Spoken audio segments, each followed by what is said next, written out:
terkait dengan uh, penerimaan peserta didik baru di tahun ajaran 2020-2021 di SMK 1 mengalami peningkatan animo yang luar biasa. Uh, kita tersedia sesuai dengan Juknis SK dari Bapak Kadis Pendidikan, kota kita 21 rombel, dan itu berarti kurang lebih 756 karena per rombelnya ada 36 siswa terbagi dari 5 jurusan dan jurusan perkantoran, akuntansi, bisnis pemasaran, dan pariwisata, TKJ, teknik komputer jaringan. Jadi tiap jurusan itu kotanya 4 rombel, kecuali TKJ yang diberikan kota 5 rombel, sehingga total 21 rombel. Tiap rombel itu 36 siswa dan totalnya 756. Nah, karena banyaknya peminat, setelah terseleksi 756 itu masih terus ada saja desakan-desakan, keinginan yang kuat dari orang tua untuk bisa bersekolah anaknya di SMK 1. Ya, saya pikir itu hal yang lumrah juga, karena memang kita SMK 1 sudah terakreditasi A semua, dan bukan berarti sekolah favorit dan tidak favorit, tapi memang orang tua akan mencari sekolah yang setidaknya dari sisi akreditasi terpercaya. 5 jurusan kami ini sudah terakreditasi A, dan itu kuota untuk SNPTN tahun ini termasuk paling besar di NTT bahkan ya, karena semua jurusan kita sudah terakreditasi A. Nah, orang tua pasti menginginkan untuk anaknya ada di sini, tapi memang keterbatasan baik ruang, ketersediaan jumlah guru, dan lain sebagainya, sehingga pemetaan kota dibatasi pada jumlah 21 rombel. Kita berharap bahwa yang terseleksi 756 orang ini adalah mereka yang benar-benar akan membesarkan lembaga ini dari sisi output, ya. Dan output yang kita harapkan ini kan bukan sebatas bagaimana mereka hadir di sekolah melakukan kegiatan belajar mengajar, tapi lebih dari itu kita juga butuh calon-calon siswa yang betul-betul punya pemahaman, wawasan, karakter diri, dan kemauan yang kuat untuk bisa belajar.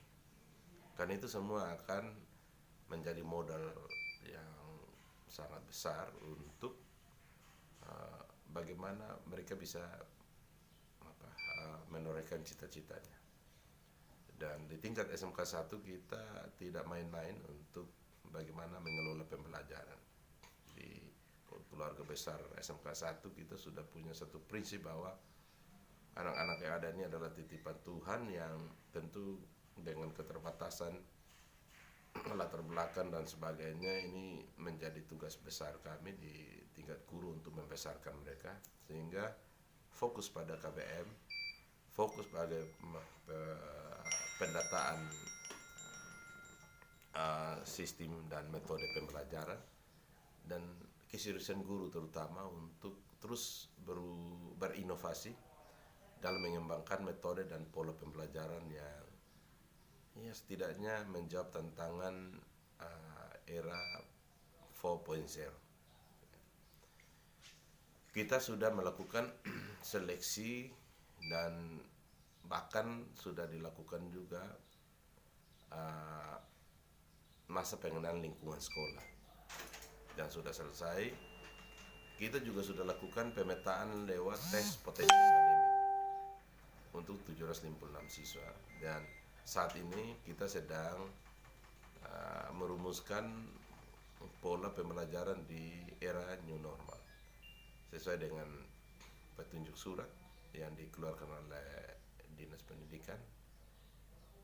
Kami telah menata 2 pola pembelajaran yang berlangsung 6 hari dengan pola online dan offline.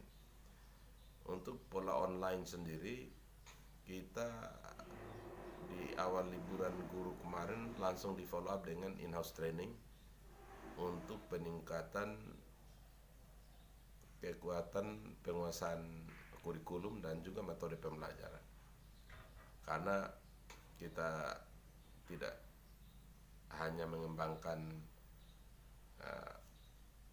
pembelajaran online berbasis hanya WhatsApp group atau apa, yang tentu banyak ada keterbatasan, tapi lewat in-house training kemarin kita coba bekali seluruh guru untuk mengembangkan pola pembelajaran lebih inovatif dengan video-video dalam Google Classroom dan tayang-tayang lebih komprehensif, dalam artian bahwa ada pola-pola tatap muka yang bisa divideokan.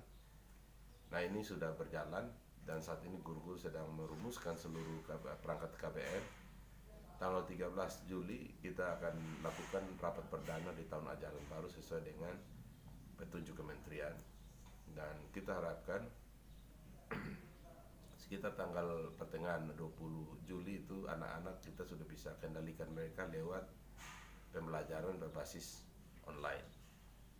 Ya, pendataan tentu akan kita atur untuk ada juga offline, ya, terutama di kelas 10 yang kita masih butuh untuk bagaimana pendataan nomor telepon dan sebagainya. Karena jumlahnya 756, pasti kita akan lakukan shift-shiftan untuk pendataan ini sehingga tidak tetap mematuhi aturan protokol kesehatan terkait dengan pandemi COVID ini. In-house training itu kapan Bapak dilaksanakan? In-house training ini kita sudah lakukan di tanggal 6 ya, sekitar itu. Nanti daftar hadir dan kehadiran itu sudah kita lakukan dengan melibatkan kurang lebih 140-an guru dari semua guru, dan kita sudah bagi tiap guru akan mengawal 10 siswa. 10 siswa ini akan dibuatkan dalam grup-grup. Jadi ada guru wali kelas, tapi ada guru pendamping siswa. Kalau guru wali kelas itu kan dia mengawal untuk 36 siswa per kelasnya. Tapi kalau guru pendamping pembelajaran ini sudah terbagi lebih kecil lagi, satu guru mengawal 10-13 siswa. Yang itu akan dikawal kalau pagi online itu jam 7 materi sudah diberikan, sampai jam 10 mereka akan belajar bersama-sama dalam bentuk materi PDF, PowerPoint ataupun video-video. Lalu jam 12 itu mereka harus jam 10 sampai jam 12 itu mengerjakan soal dan hasilnya dikirim pas jam 12. Semua online Bapak? Semua online. Dan jam 12 itu kemudian akan diolah nilainya oleh para guru dan langsung diumumkan. Nah, ini yang kami evaluasi dari tahun yang kemarin, maksudnya untuk kelas 11 dan 12 kemarin itu sangat bagus.